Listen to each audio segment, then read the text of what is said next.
মহারাজের বন্ধুরা সকলে মিলে ঢাকঢোল পিটিয়ে নাচ করছে। তখনই মহারাজের মা উঠে দাঁড়ান আর রাগে আগুন হয়ে একের পর এক জিনিসপত্র লাথি মেরে ফেলে দেন। আর মহারাজের মায়ের এমন কাণ্ড দেখে সকলেই যেন শিউরে ওঠে। মিলি বলে, আরে এত সব আনন্দ মজার মধ্যে মায়ের কথাটা তো ভুলেই গিয়েছিলাম, এখন যে কি হবে। পূজারিনী বলে, সত্যি মিলি, আমারও খুব ভয় করছে, এখন কি হবে।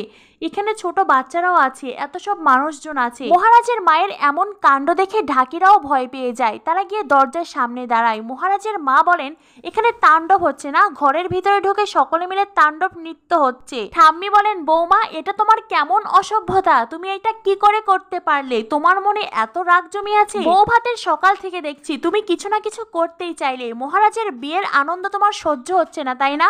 মহারাজের মা বলেন, ঘরের ভিতরে এমন তাণ্ডব নৃত্য আমার সহ্য হচ্ছে না মা, আমার সত্যিই সহ্য হচ্ছে না।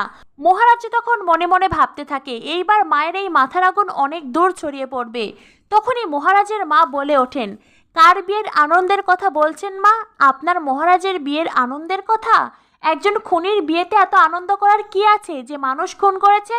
এই কথা শুনে সকলেই অবাক হয়ে যায়। মহারাজের চোখে জল ছলছল করে।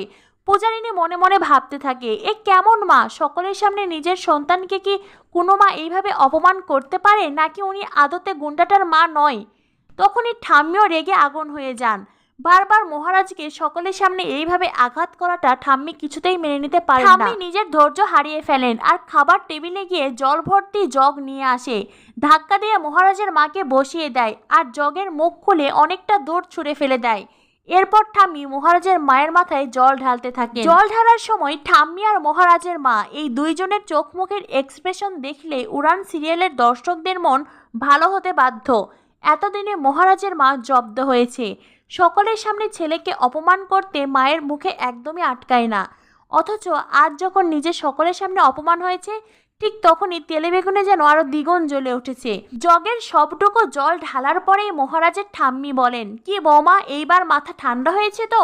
সকাল থেকেই দেখছিলাম তোমার মাথা বড্ড গরম হয়েছিল, তাই তোমার মাথাকে একটু ঠান্ডা করলাম। মহারাজ বলে, ঠাম্মি তুমিও ধৈর্য হারালে। ঠাম্মি বলেন, আমি পারছিলাম না রে মহারাজ, আমি পারছিলাম না, আমার তোর মতন অত ধৈর্য নেই। পিসি ঠাম্মি মহারাজের মাকে বলে, বৌমা আর লোক হাসিও না, যাও তো এবার ঘরের ভেতরে যাও। তখনই মহারাজের মা চোখ বড় বড় করে পিসি ঠাম্মির দিকে তাকিয়ে ঠোঁটে আঙুল দিয়ে বলেন, চুপ, একদম চুপ। মহারাজের বাবা পূর্ণিমাকে বলে, পূর্ণিমা তোমার মাথায় জল পড়েছে, যাও ঘরে গিয়ে মাথাটাকে মুছে ফেলো, নয়তো তোমার আবার ঠান্ডা লাগবে। পূর্ণিমা রেগে নিজের ঘরে চলে যায়। এদিকে মহারাজ তখন মনে মনে ভাবতে থাকে, আমি আমার মা পূর্ণিমা মুখার্জিকে যতদূর চিনি তিনি আরো বেশি করে আমাকে আঘাত দিবেন।